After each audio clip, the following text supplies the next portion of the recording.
Picture this. I'm 8 years old, decked out in this pristine white suit that's so stiff it could probably stand up on its own. It's my first Holy Communion day at St. Mary's Catholic School, and let me tell you, this is supposed to be one of those milestone moments that your family talks about for generations. You know how it goes.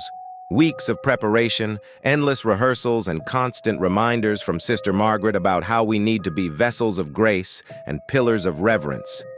My mom spent the morning fussing over my hair, making sure every strand was perfectly in place, while my grandmother kept dabbing her eyes with a handkerchief, saying how proud my late grandfather would be.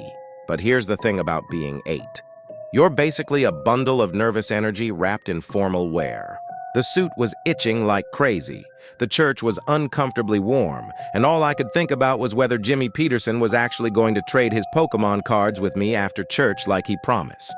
The ceremony begins, and we're all lined up like little soldiers of Christ, the organs playing, and the incense is wafting through the air, and I'm starting to feel this tickle in my nose.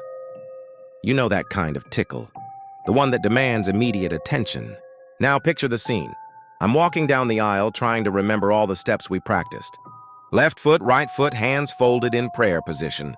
The entire congregation is watching, cameras are flashing, and this nose situation is getting critical. My mom's beaming from the third pew. Dad's got the video camera rolling, and my older sister's giving me that don't mess this up look.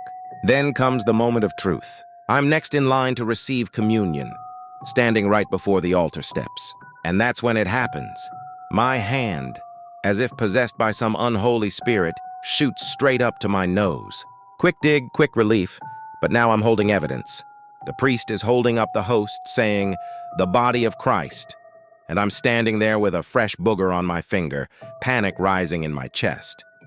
In what I thought was a brilliant moment of problem solving, I reach under the nearest pew and make my deposit. A permanent contribution to the church, if you will. The gasps from my family were subtle but distinct.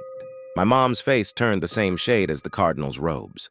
The kids behind me were struggling to contain their snickers, and poor Sister Margaret looked like she might need her heart medication. You'd think that would be the end of it, but no. That particular pew became known as the Booger Pew among my classmates for the rest of the year. Some say if you look closely, you can still see that holy booger there today, preserved like some sort of sacred relic.